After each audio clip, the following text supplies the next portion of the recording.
या ठिकाणी पट्टण कोरेगाव मतदारसंघाचे लोकप्रिय आमदार आदरणीय सचिनदादा पाटील यांच्या शुभ हस्ते या ठिकाणी दादांना अभिवादन करण्यात येत आहे। तसेच DK अण्णा महानंदाचे अध्यक्ष मनोज देशमुख प्रदेश उपाध्यक्ष राष्ट्रवादी युवक काँग्रेस, अतुल शाह सातारा जिल्हा उपाध्यक्ष युवक काँग्रेस, विकास राऊत माजी अध्यक्ष राष्ट्रवादी काँग्रेस, तसेच माजी सभापती आदरणीय रामभाऊ ढेकळे प्रदेश सरचिटणीस राष्ट्रवादी काँग्रेस, पत्रकार सरा मोहिते दादा यांच्या आणि ग्रामस्थ आजी माजी सरपंच सर्व सदस्य युवक काँग्रेसचे सर्व पदाधिकारी यांच्या उपस्थितीमध्ये या ठिकाणी आज आपण दादांच्या जयंतीनिमित्त या ठिकाणी आदरांजली अभिवादन त्यांना करत आहोत।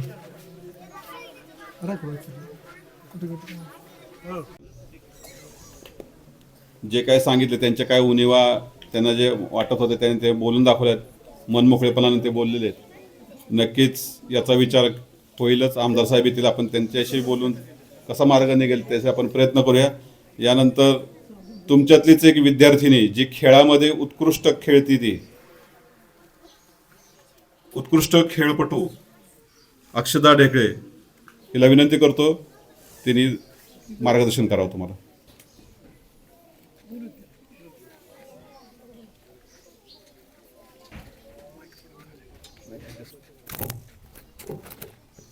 Good afternoon everyone. आदरणीय व्यासपीठावर जमलेले अध्यक्ष तसेच दादा व सर्व सन्माननीय व्यक्ती तसेच शिक्षक व शिक्षकेतर कर्मचारी या सर्वांना माझा सादर प्रणाम। मी अक्षता ढेकळे इंटरनॅशनल हॉकीपटू व शिवछत्रपती अवॉर्डी। मागील वर्षी 2025 मध्ये मला राज्य शासनाचा क्रीडा क्षेत्रातील सर्वोच्च क्रीडा पुरस्कार या पुरस्काराने सन्मानित करण्यात आलेले आहे। आणि सांगण्याचं म्हणजे माझा प्रवास वाखरी गावातून इथूनच चालू झालेला आहे। हीच शाळा, हीच अंगणवाडी, हीच स्कूल, इथूनच माझा तुमच्यासारखा जर्नी स्टार्ट झालेला आहे। तर आज इथे जमण्याचे कारण म्हणजे आपल्या महाराष्ट्र राज्याचे दिवंगत उपमुख्यमंत्री स्वर्गीय वासी अजितदादा पवार यांच्या जयंतीनिमित्त आपण येथे जमलेले आहोत। सांगायला गेलं तर बोलताना पण असं खूप चुकलागत वाटते स्वर्गीय वासी शब्द लावताना, कारण आज आपल्या कोणालाच विश्वास बसत नाहीये की ते आज आपल्यात नाही आहेत, पण त्यांची जी विचारधारा आहे, त्यांची जी स्वप्न आहेत, त्यांनी जी ऊर्जा दिली, आपल्याला पाठबळ दिलं, तेच पुढं घेऊन आपल्याला पुढील वाटचाल करायची आहे। आणि सांगायचं गेलं म्हणजे तर आज आंतरराष्ट्रीय खेळाडू आहे मी। आजपर्यंत 10 इंटरनॅशनल खेळलेले आहे। अमेरिका, साऊथ आफ्रिका तसेच Belgium, Netherland, Spain, China, Oman अशा बऱ्याच देशातून जाऊन मी इंडियाला रिप्रेझेंट केलेले आहे। आणि अजून मला खूप पुढे जायचे आहे, माझे खूप स्वप्न आहेत। तर आज इथे जमल्याबद्दल मला दादांबद्दल माझे 2 अविस्मरणीय क्षण सांगायचे आहेत, ज्या माझ्या लाईफमधल्या अनफॉरगेटेबल मुवमेंट्स आहेत। मी दादांना वैयक्तिकरित्या 2 वेळा भेटलेले आहे आणि दोन्ही वेळास कौतुक समारंभच होते। जसे की मागील वर्षी मी सांगितलं की शिवछत्रपती अवॉर्ड झाले, त्यावेळेस दादांनी स्पेशल कौतुकाची थाप दिली की अक्षता अजून खूप मोठी हो, खूप पुढे जा। आणि 2022 मध्ये अमरावतीमध्ये स्त्री शक्ती पुरस्कार झाला होता, त्यावेळेस मला स्त्री पुरस्कार शक्ती ह्या अवॉर्डने सन्मानित करण्यात आले होते। त्यावेळेस मी फक्त 20 वर्षाची होते आणि तिथे बरीच माझ्यापेक्षा वयाने मोठी लोक होती, तरी दादा त्यावेळेस माझ्याबद्दल जवळजवळ 15 ते 20 मिनिट दादा माझ्यासाठी बोलले। आणि ही माझ्यासाठी खूप मोठी गोष्ट होती की त्यावेळेस त्यांनी मला नोटीस केलं आणि माझ्या भविष्यासाठी शुभेच्छा दिल्या। तर त्यावेळेस सांगताना दादांच्या बोलण्यातून एक लक्षात आलं की दादांना शालेय विद्यार्थ्यांची, ग्रामीण भागातील जे खेळाडू आहेत, लहान विद्यार्थी आहेत, त्यांच्यासाठी दादांची खूप स्वप्न आहेत। आणि ज्यावेळेस त्यांना लक्षात आलं की मी ZP स्कूल जिल्हा परिषद वाखरी शाळेतील आहे, त्यावेळेस त्यांनी ZP स्कूलचं खूप कौतुक केलं, कारण त्यांचं असं म्हणणं आहे आणि ही खरी गोष्ट आहे की जी ग्रामीण भागातील ZP स्कूलमधील जी लहान मुलं आहेत त्यांच्यात खरंच खूप टॅलेंट असतं आणि पुढे जायची खूप ताकद असते। सो आज त्यांच्या जयंतीनिमित्त तोच एक हेतू लक्षात घेऊन आज तुम्हा सर्वांना शैक्षणिक साहित्य वाटप करण्यात येत आहे। आणि एक म्हणजे ह्या एजमध्ये माझं एकच सांगणं आहे की ह्याच वयात स्वप्न बघा, स्वप्न बघितली तर ती नक्कीच पूर्ण होतात। सो एक आत्ताच ह्याच एजमध्ये स्वतःशी एक खूणगाठ बांधा की मला IAS अधिकारी व्हायचंय, मला इंटरनॅशनल खेळाडू व्हायचंय, डॉक्टर व्हायचंय, व्हॉट एव्हर तुम्हाला ज्या पण फील्डमध्ये जायचंय ती आत्ता स्वप्न बघा। कारण दादांचं स्वप्न होतं. दादांनी झेडपी म्हणजे जिल्हा परिषद शाळेतील मुलं नासाला नेली होती, म्हणजे तिथं जाऊन त्यांना ट्रेनिंग दिलं होतं. तर तेच आता तुमच्यात आहे, ती कॅपॅसिटी असती, आपल्यात कॅपेबिलिटी असती. आणि जे पण आज पॅरेंट्स इथे उपस्थित आहेत त्यांनी पण मुलांना एनकरेज करा लाईफमध्ये पुढे जाण्यासाठी. आणि थोडंसं शेवटी बोलते की स्वर्गीय वाशी अजितदादा पवार यांना आज त्यांच्या जयंतीनिमित्त मी विनम्र अभिवादन करते आणि थँक्यू सो मच. जय हिंद, जय महाराष्ट्र. आनंदा दूध संघाचे व्हाईस चेअरमन, ज्यांनी 6 वर्ष महानंदा दूध संघावर काम केलं, असे DK पवारांना यांना मी विनंती करतो की आपण आपलं मनोगत व्यक्त करावं.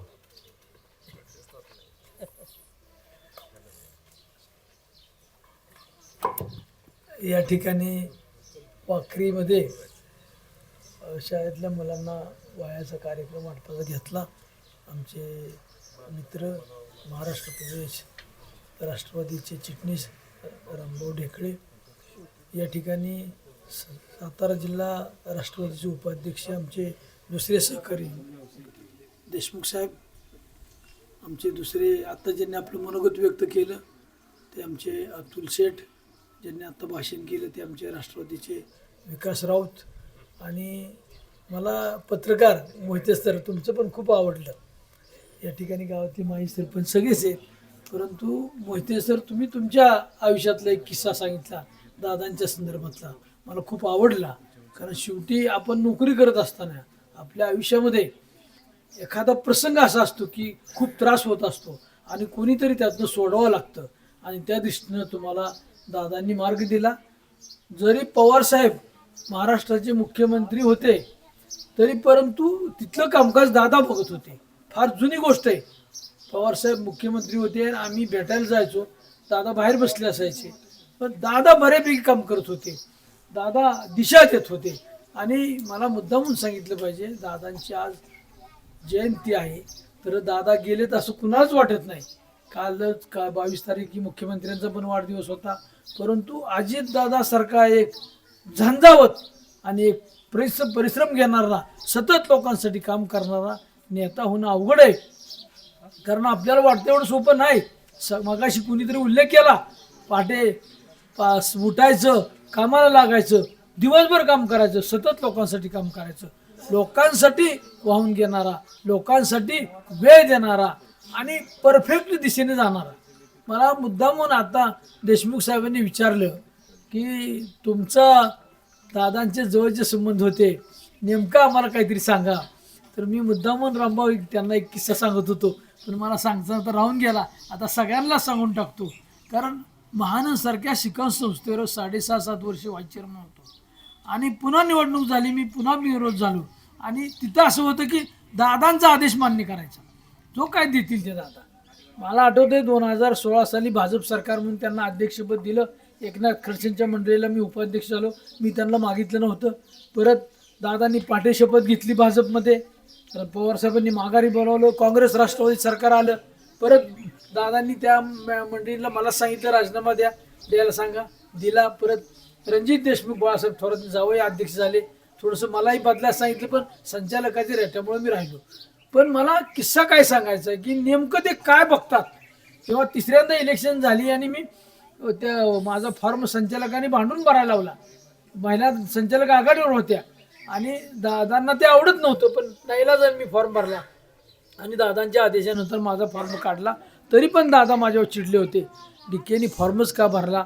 ते जे व्हाईस चेअरमन रामकृष्ण बांगर म्हणून इथं आले होते, धनगर समाजापैकीच होते, त्यांना मी गुच्छ देऊन अभिनंदन केलं. नाही म्हणले, ऐका आता किस्सा देशमुख साहेब, मला नाही म्हणले, मला दादांना भेटावं लागेल, काय करायचं, मला तर जायचं नव्हतं. जेवण दिलं, नाही म्हणले, यावंच लागेल. मग गेलो आणि दादांच्याकडं प्रचंड गर्दी असते कार्यकर्त्यांची, कुठं जाईन तिथं दादांच्याकडं अलोट गर्दी कार्यकर्त्यांची, कामासाठी दादा फिरत.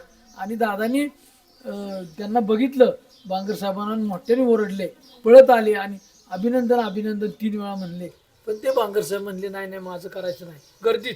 मग कुणाचं DK पवारचं, तर का, तर त्याच्यामुळे मी झालो. मग मला त्यांनी असं पकडून नेलं आणि मला काय प्रश्न विचारला, तुझी संपत्ती विचारली नाही, तू कुठं काय करतो विचारलं नाही, गाड्या किती विचारलं नाही. मला त्यांनी प्रश्न विचारला, तुझी आई काय करत होती. बघा मोठ्या माणसाचं काय असतं, मी म्हणलं माझं धार्मिक कुटुंब आहे, माझे वडील माळकरी, चुलते माळकरी, भाऊ माळकरी, घरात 2-3 कीर्तनकार नाही म्हणले, आई काय करू सांग. मग मी त्यांना सांगितलं माझ्या आईने 16 सोमवारचं 16 वेळा केलं जन्म झाला. हा बरोबर आहे. आता म्हणले वडिलाची माहिती सांग. बघा म्हणजे मी म्हणलं अहो म्हणजे वडील उपवास करत होते. कसला उपवास? आता कोण सोमवार करतं, कोण गुरुवार करतं, कोण चतुर्थी, एकादशी. माझे वडील 12 वर्ष एक वेळ जेवत होते. मी त्यांना सांगितलं 12 वर्षात त्यांनी हॉटेलचं खाल्लं नाही. आता मी काय सगळीच बाहेर खातोय आपण. आणि 12 वर्षात त्यांनी आईच्या घरचं पण अन्न खाल्लं नाही. साधी माणसं होती, रानात जायचं, दारी धरायची, घरी यायची. जुनी माणसं आठवा ना, साधी माणसं आपली, रानातली कामं करायची, घरी यायची. आणि मग मला म्हणले थांब तू सांग आता, तू त्या रामराजाला काय सांगत होता? रामराज सारख्या भाषणात माझं नाव घ्यायचे. थांबा म्हणलं सोडा. पवार साहेबाला काय सांगितलं? मग मी त्यांना सांगितलं पवार साहेबांना मी लेखी पत्र दिलं होतं, तोंडी नाही. देशाचे पंतप्रधान मोदी होणार आहेत. कधी? 14ला त्याची कॉपी सुप्रियाला दिली होती. माझं म्हणणं होतं मोदी ती बाजूला सोडा, पवार साहेब आणि सुप्रिया दिल्लीत अंदाज राज्यात दादा. कारण देशाचं पंतप्रधान कुणी होत्या? महाराष्ट्राला बारामतीशिवाय पर्याय नाही. बारामतीचं नेतृत्व ग्रामीण भागातल्या शेतकऱ्याला घेऊन जाणार आहे, ग्रामीण भागातल्या सामान्य माणसाला घेऊन जाणार आहे.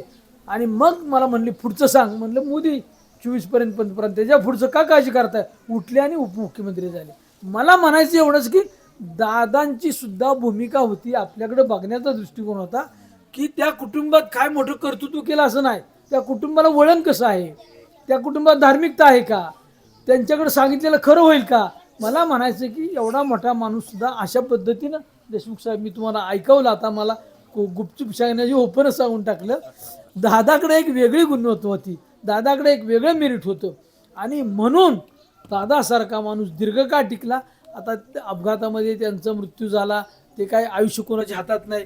किती माणूस कर्तृत्वान असला, मोठा असला, तरी त्याचा जन्म आणि मृत्यू कोणाच्या हातात नाही, परंतु त्याची नोंद सतत राहणार आहे. मी तुम्हाला मुद्दामून सांगणार आहे, अनेक निर्णय दादांनी धाडसी घेतले महाराष्ट्रासाठी.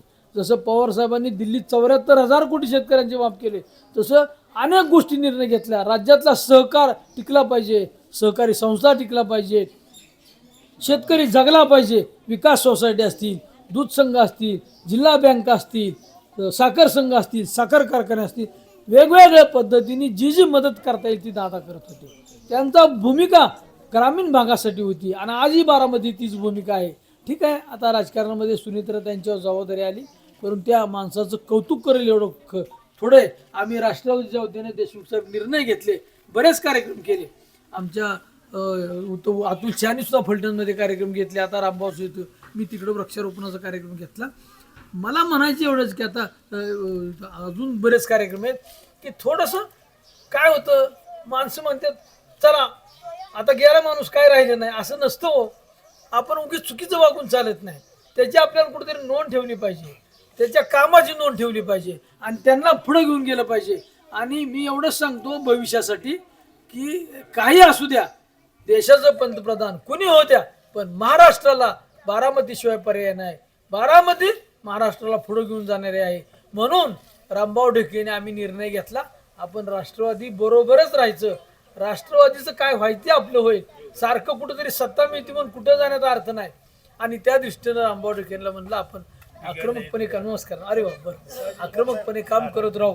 मला मोहिते सर तुमच्या किस्स्यामुळे हा किस्सा सांगावा लागला, कारण तुमच्या आयुष्यातले तुम्ही किस्से सांगितले. दादा आता तुम्ही, आता अजून एक आठवण झाली, अनेक कामं न होणारी दादा करायची. किती अवघड काम असू द्या, दादाकडे गेलं की दादा अधिकाऱ्याला फोन करणार, मला माहित नाही ते झालं पाहिजे. किती अवघड काम असू द्या. मला सांगा, चिमणराव कदम आमदार होते तरी सुद्धा मोहिते सरांचं काम केलं. म्हणजे सोपं नाही ते. लोकप्रतिनिधीला सुद्धा थोडंसं बाजूला ठेवून दादा धाडसी निर्णय घेत होते, दादा धाडसी कामं करत होते. असा नेता होणे नाही. आणि अतिशय चांगला कार्यक्रम रामभाऊ या ठिकाणी आपण होतो. मुला शाळेतल्या मुलांना आपण येतो, ही सुद्धा मुलं आहेत, ह्यांना सुद्धा चांगलं ऐकलं, चांगलं शिकलं पाहिजे, पुढं गेलं पाहिजे, त्यांच्यावर चांगले संस्कार झाले पाहिजेत.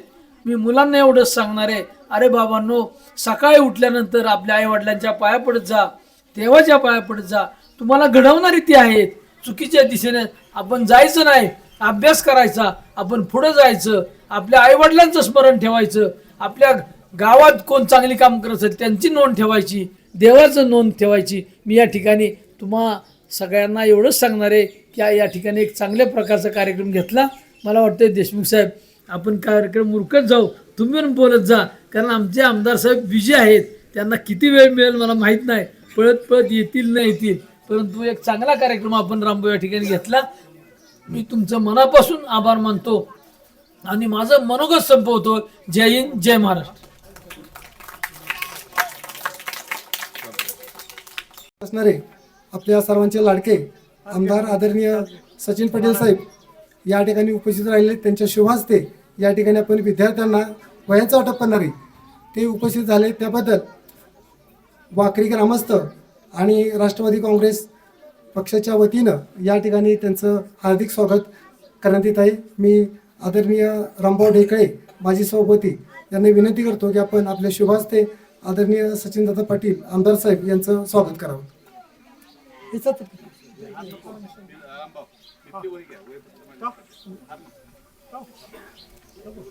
बरं वैद्या या ठिकाणी औचित्य साधून त्यांनी आपला सत्कार एक वेगळ्या पद्धतीने स्वीकारायचं त्यांनी ठरवले. तर या ठिकाणी शालेय विद्यार्थ्यांना वह्याच वाटत हां, तसेच या ठिकाणी डी के अण्णा पवार महानंदाचे अध्यक्ष यांचं या ठिकाणी वही देऊन स्वागत करण्यात येईल. तर सगळ्यांना सांगतो की हां, या ठिकाणी दादा ढेकळे चेअरमन माजी चेअरमन यांच्या शुभ हस्ते या ठिकाणी त्यांचं स्वागत करण्यात येईल.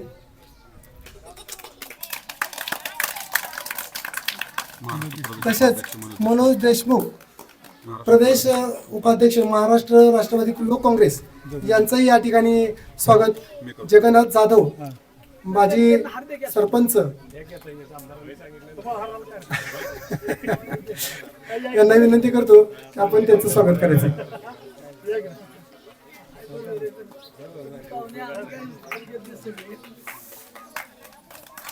तसेच या ठिकाणी उपस्थित असणारे अतुल शाह जिल्हा उपाध्यक्ष युवक राष्ट्रवादी काँग्रेस यांचंही या ठिकाणी स्वागत. गणेश चंद्रकांत गायकवाड यांच्या शुभ हस्ते करण्यात येईल. त्यांना विनंती तात्या आपण पुढे येऊन स्वागत करायचे.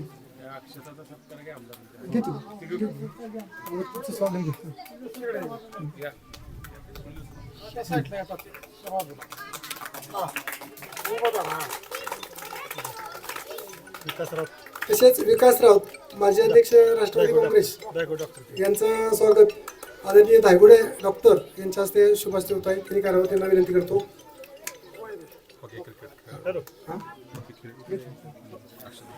आणि या ठिकाणी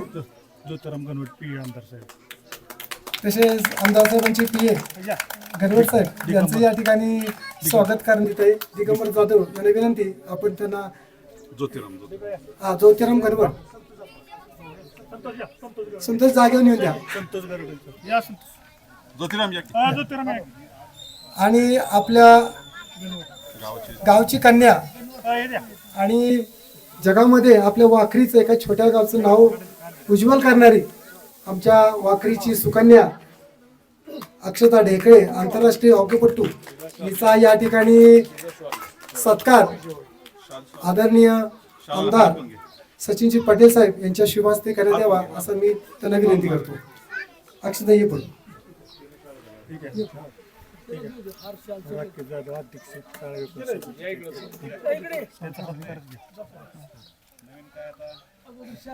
तसेच जिल्हा परिषद शाळा वाखरी शाळा व्यवस्थापन समितीचे अध्यक्ष आलेत का राकेश जाधव यांना विनंती करतो की आपण या ठिकाणी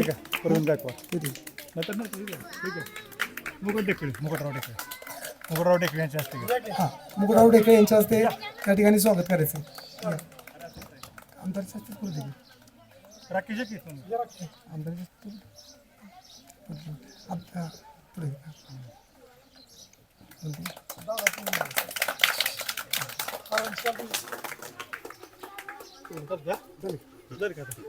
ठीक आहे. सर्व उपस्थितांचं या ठिकाणी मनपूर्वक स्वागत करून मी आदरणीय रामभाऊ ढेकळे माजी सभापती यांना विनंती करतो दादांना की आपण या ठिकाणी स्वागत करायचं प्रस्ताव करायचे शेवटी. आज या ठिकाणी राष्ट्रवादी काँग्रेस पार्टीच्या वतीने आज आपल्या महान नेते आपले स्वर्गीय अजितदादा पवार यांच्या जयंतीच्या निमित्तानं आपण प्राथमिक शाळेतील सर्व विद्यार्थ्यांना वह्या व पेनचं वाटप दादांच्या जयंतीच्या निमित्तानं केलेलं आहे. या कार्यक्रमास उपस्थित असलेले आपल्या तालुक्याचे लोकप्रिय आमदार माननीय सचिन कांबळे पाटील, त्याचप्रमाणे कार्यक्रमास उपस्थित असलेले आपल्या राष्ट्रवादी युवक काँग्रेसचे उपाध्यक्ष आमचे देशमुख साहेब, त्याचप्रमाणे महानंदाचे आमचे मित्र महानंदाचे उपाध्यक्ष डी.के. अण्णा पवार, त्याचप्रमाणे राष्ट्रवादी युवक काँग्रेसचे जिल्ह्याचे उपाध्यक्ष अतुल शाह, विकास राऊत, त्याचप्रमाणे तिथे उपस्थित असलेले आमच्या वाखरे गावचे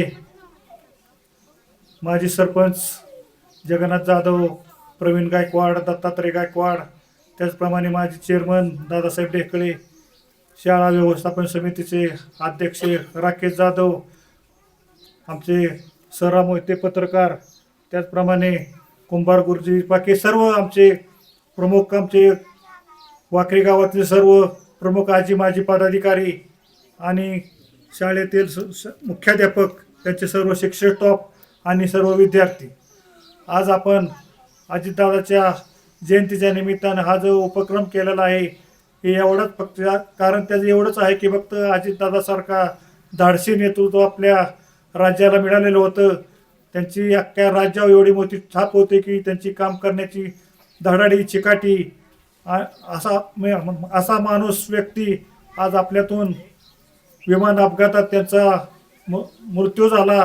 त्याच्याबद्दल त्यांची कायमस्वरूपी अजितदादाची आठवण राहावी ह्या उद्देशानं मराठी शासनाने देखील त्यांचं महापुरुषाच्या यादीत नाव दाखल करून संपूर्ण राज्यात ग्रामपंचायत असो, शिक्षण विभाग असो, सगळीकडे त्यांची जयंती साजरी करण्याचा निर्णय घेतला. अशा पद्धतीनं आपण दादांची आठवण राहावी म्हणून आज आपण शाळेतील सर्व विद्यार्थ्यांना वह्या व पेनचं वाटप आयोजित केलेलं आहे. त्याचप्रमाणे अजितदादाच्या बाबतीत एवढं सांगायचं की अजितदादांनी महाराष्ट्रात अतिशय त्यांच्याकडे बघण्याचा एक लोकांचा उद्देश होता की काम करणारा आणि धडाडीचं नेतृत्व होतं. त्यांनी एखादा सर्वसामान्य माणूस गेला तरी त्यांची जर काम होणार असेल तरच म्हणणार करतो, नाहीतर डायरेक्ट सांगणार. आत्ता मगाशी मोहिते गुरुजींनी त्यांच्या भाषणात सांगितलं माझी बदली अजितदादांनी कशा पद्धतीने केली, तशा पद्धतीनं आज दादांच्या भरपूर आठवण आहे ते सांगण्यासारख्या. परंतु आमदार साहेबांना देखील बरेच कार्यक्रम आहेत, त्यामुळं वेळात वेळ काढून ते आले, त्याबद्दल मी त्यांचाही आभार मानतो. आणि यानंतर आपले प्रदेश उपाध्यक्ष देशमुख साहेब मार्गदर्शन करतील.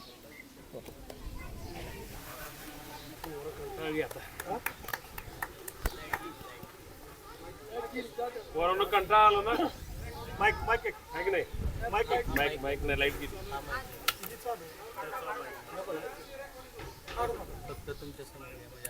कंटाळा आला की नाही आला? मग मी म्हणणार हाऊ इज द जोश, तुम्ही काय म्हणणार? मी म्हणणार हाऊ इज द जोश, तुम्ही काय म्हणायचं? अक्षता दिदी सांगते काय म्हणायचं? उरी पिक्चर बघितला ना सगळ्यांनी? हाऊ इज द जोश म्हटलं काय म्हणायचं? हाय सर, जोरात म्हणायचं. हाऊ इज द जोश, हाऊ इज द जोश, हाऊ इज द जोश. आता टाळ्या वाजवा सगळ्यांनी स्वतःचा. बघा लाईट पण आली, तुमच्या ह्या आवाजामुळे लाईट सुद्धा आली. मी काय, मला एकच सांगायचंय की आपला आवाज एवढा बुलंद पाहिजे की शासनाला जाग आली पाहिजे. आज शासनाने घालवली लाईट तुमच्यासाठी आणली. घरी गेल्यावर आई वडिलांना हा किस्सा सांगा की आम्ही हाऊ इज द जोश हाय म्हटल्यानंतर लाईट आली. इथं उपस्थित असलेले आपल्या तालुक्याचे लोकप्रिय आमदार सचिनजी पाटील साहेब, त्या पद्धतीनंच महानंदाचे आमचे मार्गदर्शक माजी उपाध्यक्ष डी.के. पवार सर, ज्यांनी कार्यक्रम घेतला असे रामभाऊ ढेकळे साहेब, प्रदेश सरचिटणीस राष्ट्रवादी काँग्रेस पार्टी, माझे लहान बंधुतुल्य जिल्ह्याचे उपाध्यक्ष अतुलजी शहा, फलटण तालुक्याचे युवकचे अध्यक्ष अजिंक्य, त्याच पद्धतीनं आमचे राष्ट्रवादीचे उपाध्यक्ष राऊत साहेब, व्यासपीठावरील मान्यवर शिवछत्रपती पुरस्कार विजेती आमची अक्षता दिदी आणि तुम्ही सर्व ग्रामस्थ तसेच सर्व लहान बंधू भगिनी यांचं स्वागत. जरा इकडे लक्ष द्या, मी गोष्ट सांगणार आहे. गोष्ट घरी जाऊन घरातल्यांना सांगायची आणि मी काही प्रश्न विचारणार आहे, प्रश्नांची उत्तरं द्यायची. प्रश्न उत्तर आवडतात का नाही आवडत? बर. एकदा आहे ना एक राजा, बघा एकदा एक राजा, त्याला दान करायची सवय होती, वस्तू वाटायची. आणि तो वस्तू वाटत होता आणि एक सगळे गावातले ग्रामस्थ वयस्कर लोक सर्वजण उपस्थित होते. आणि अशा वेळी एक लहान मुलगा, तुझं नाव काय?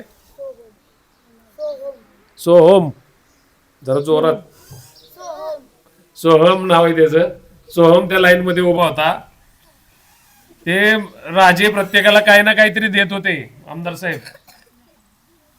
त्या मुलाला काही कळना की ही काहीतरी घेता येत, ह्याचा काय उपयोग आपल्याला.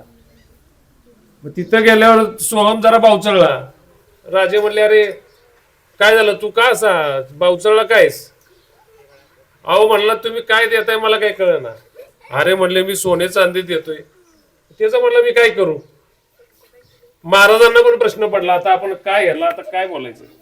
मग महाराजांनी त्याला विचारलं, तुला काय पाहिजे? तो म्हणला, मला अशी गोष्ट द्या ती कधी संपणार नाही. सोहम काय म्हणाला, अशी गोष्ट द्या की कधी संपणार नाही. महाराजांना पण कळलं ना की आता याला काय द्यायचं. चार चौघात त्यांना प्रश्न विचारलाय. त्यांनी महाराजांनी आपल्या प्रधान मंडळाला बोलवलं आणि विचारलं, अरे ह्याला नक्की काय पाहिजे ते बघा. मग प्रधान मंडळानं चौकशी केल्यावर महाराजांना येऊन त्यांनी एकच सांगितलं, बरं काही ऐका. महाराजांना त्यांनी एकच येऊन सांगितलं की त्याला शिक्षण पाहिजे, त्याला विद्या पाहिजे, जे आयुष्यात कधी संपत नाही, कायम वाढतच राहते. आणि महाराजांनी त्या सोहमला, ही खरा घडलेला किस्सा आहे, सोहमच्या जागेवर कोण होते हे सांगतो मी तुम्हाला. त्या सोहमला शिक्षणासाठी वाराणसीला पाठवलं त्या काळी.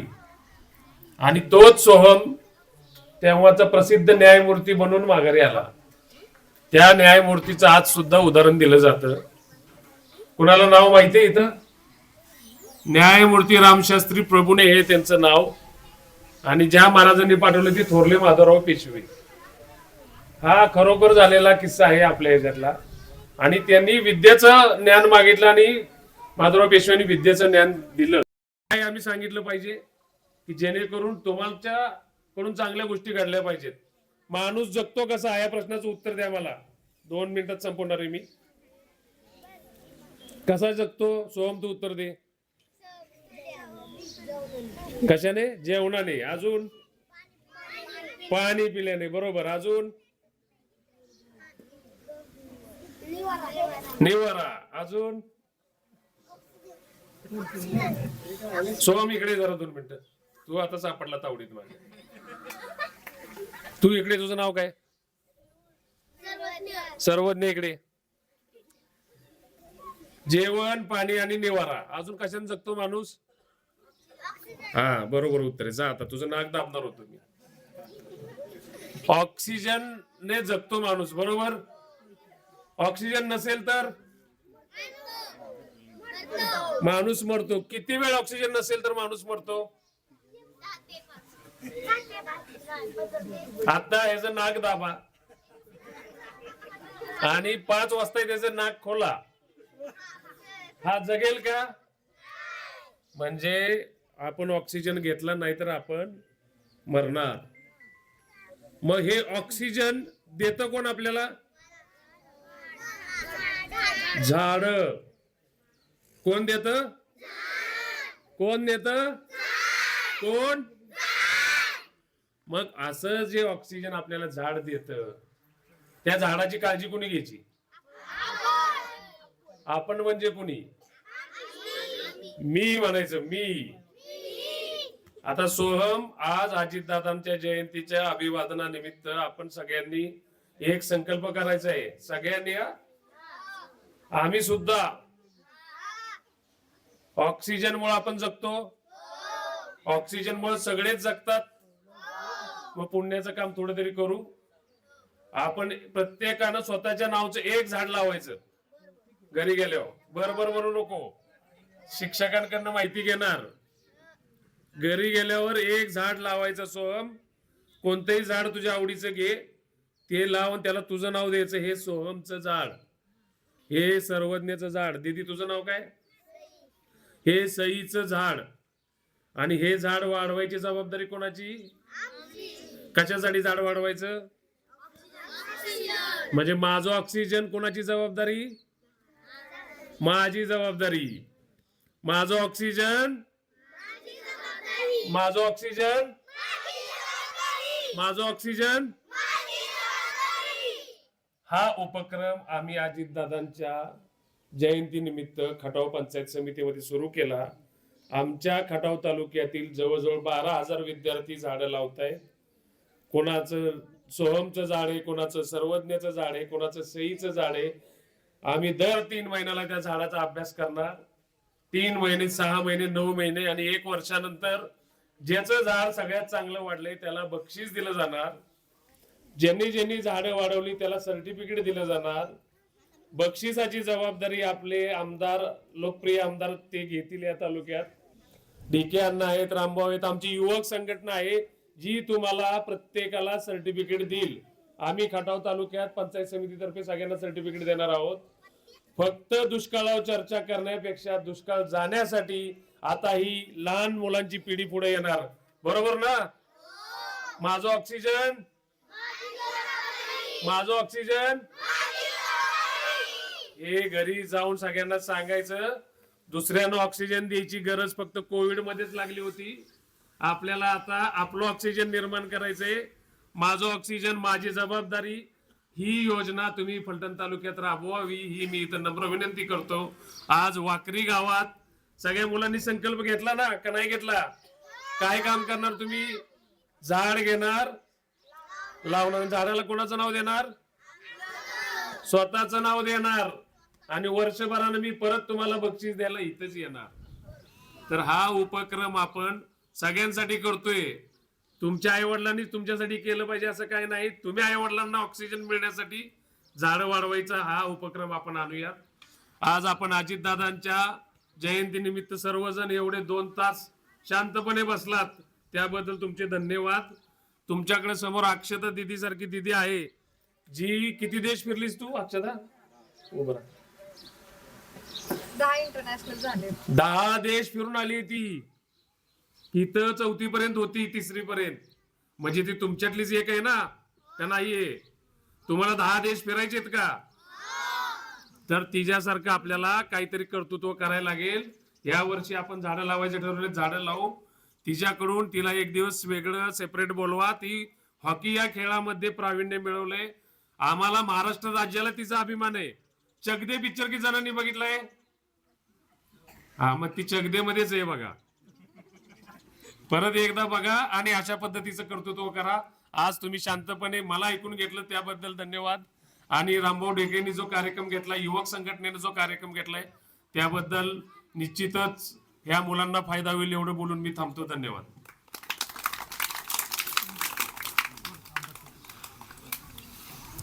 अतिशय चांगलं मार्गदर्शन देशमुख साहेबांनी केलंय. यानंतर मी विनंती करतो फलटण तालुक्याचे आपले सर्वांचे लाडके आमदार यांनी आपले मनोगत व्यक्त करावं.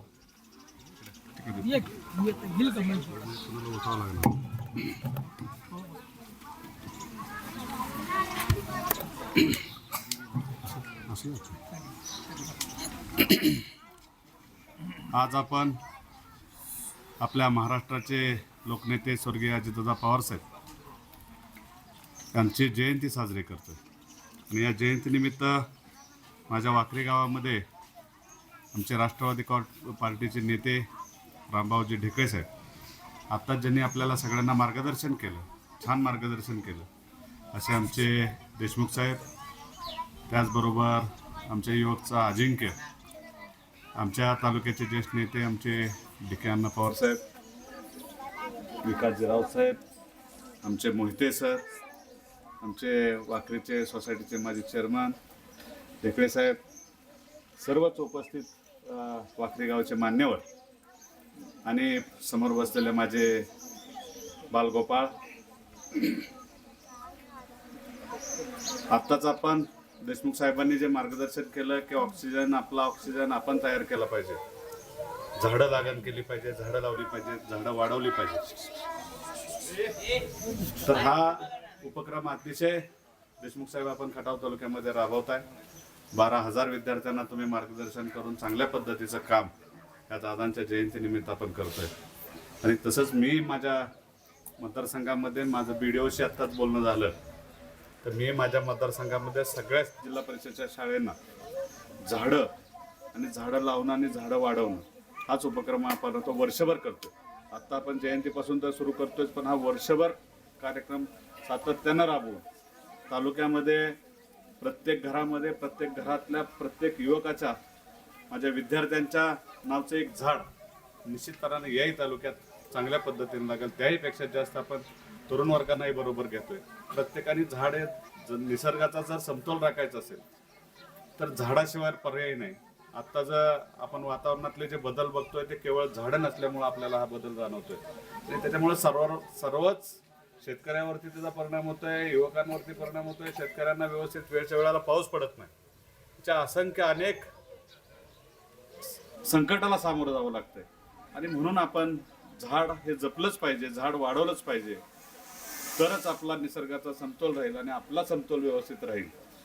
हाच आदर्श आपण दादाच्या माध्यमातून पूर्ण महाराष्ट्रभर राबवतोय. आपण आपले शिंदेसाहेब त्याच्यावरती चांगल्या पद्धतीनं, सयाजी शिंदेसाहेब चांगल्या पद्धतीनं मोठ्या प्रमाणात देवराईच्या माध्यमातून महाराष्ट्रभर काम करतायत. इथंही आपण फॉरेस्टला सांगितलं की तुम्ही आमच्यासाठी एक 10-15 एकर क्षेत्र झाडं लावण्यासाठी, सामाजिक वनीकरणासाठी द्यावं. म्हणजे अशा अनेक उपक्रम आहेत. दादांचं सांगायचं झालं तर दादांच्या अनेक आठवणी आपल्याकडे आहेत. असं दादांचा आणि माझा फारसा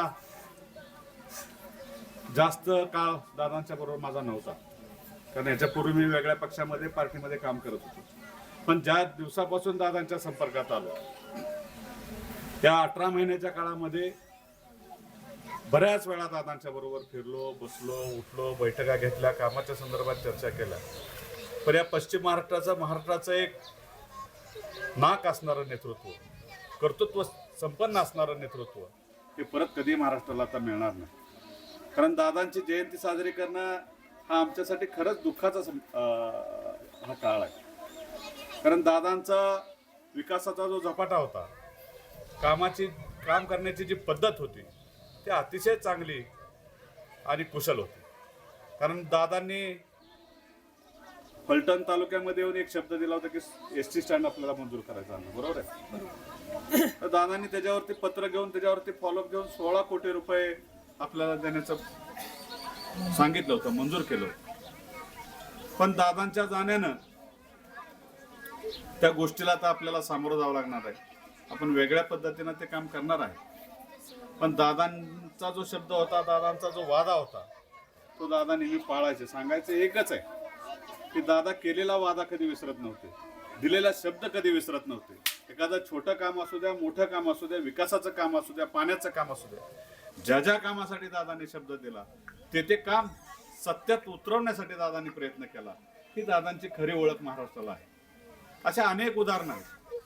तर माझ्या बाबतीतलं उदाहरण सांगायचं म्हणलं तर रस्त्याचे अनेक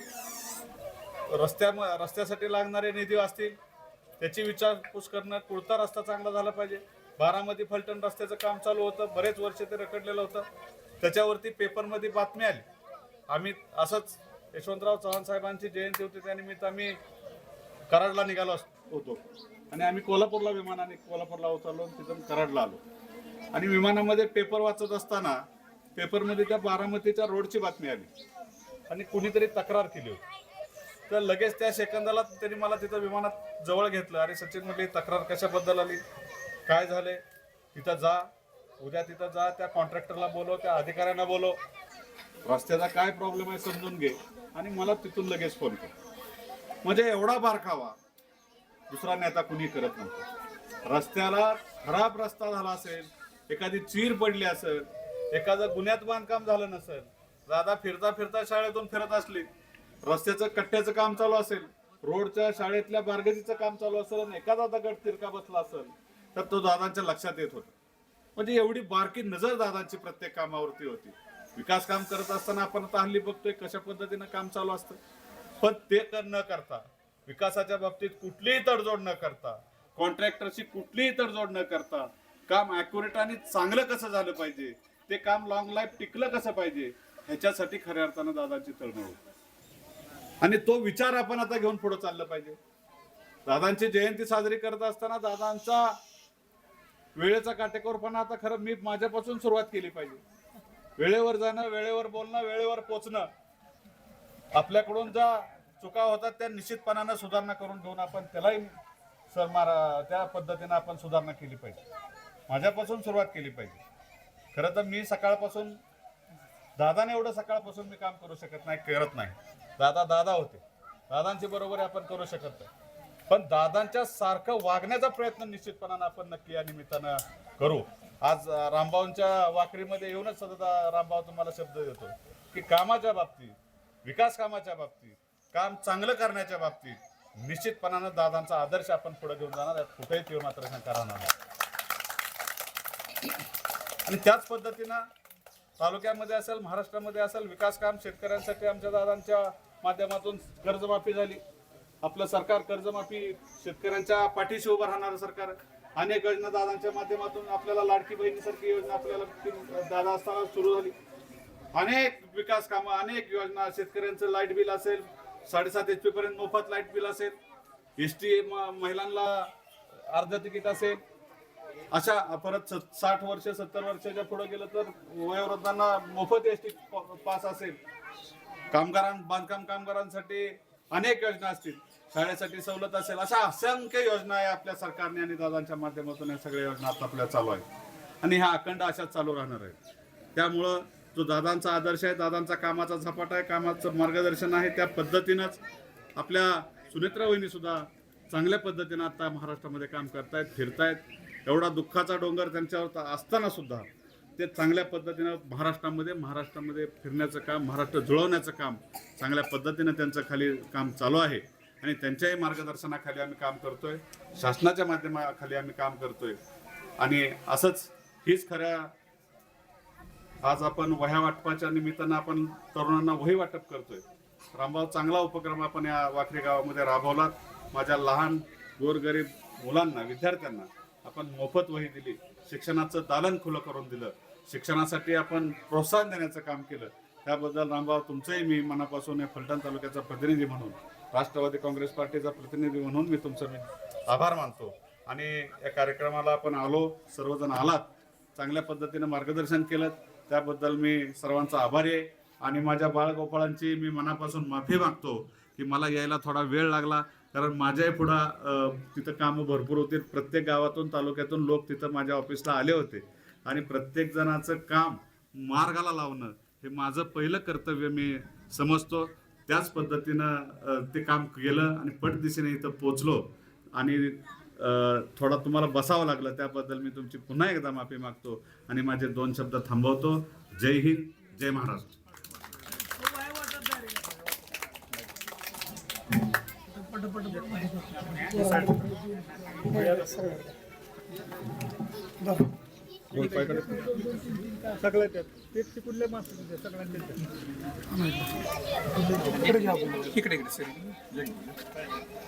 सगळ्यांना ते बोलवा या सगळे पुढे.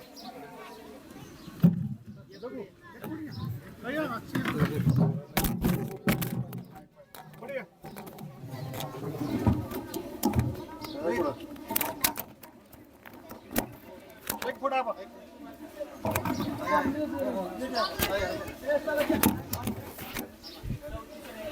या किती कुठे सगळी बोलवा.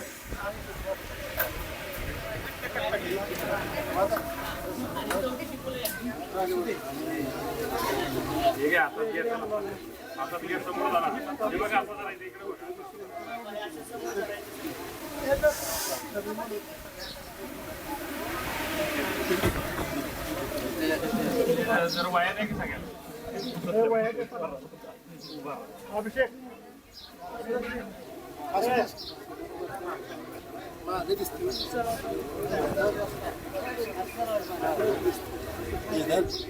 हे तुम्ही उठा आणि तिथे उभं राहा ना अशी.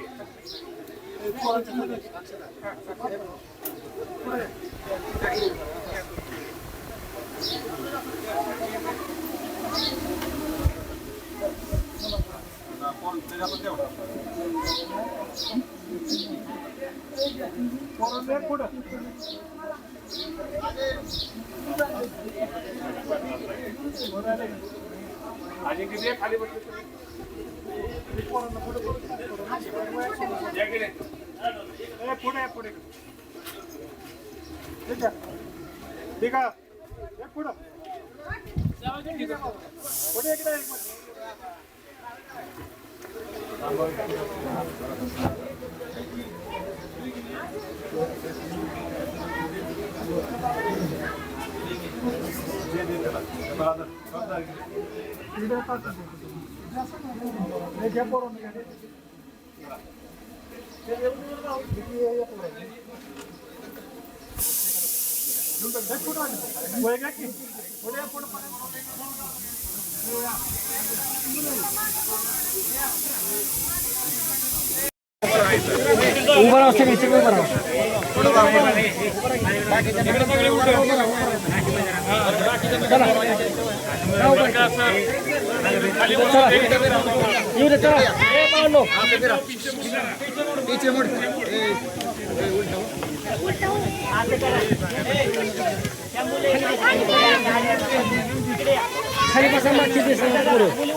त्यांना बी घ्या. चला बाळा उभा राहा तिकडे पलीकडे. चला चला चला चला पटकन उठा. तिथे इथं उभा राहा.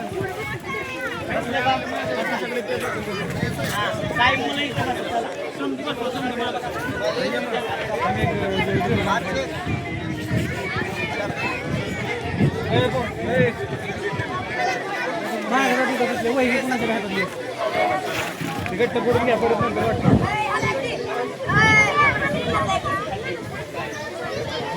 हे बाळा बस रे तिथं पलीकडे.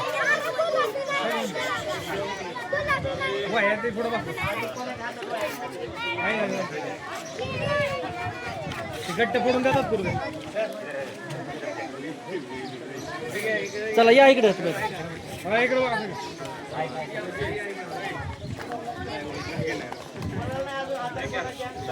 या इकडे तुम्ही आता इकडे बघा सगळं.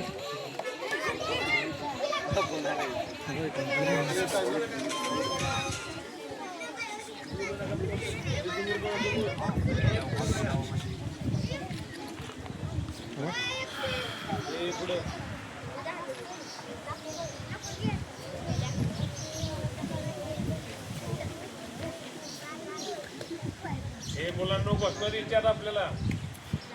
माझा ऑक्सिजन माझा ऑक्सिजन माझा ऑक्सिजन माझा ऑक्सिजन.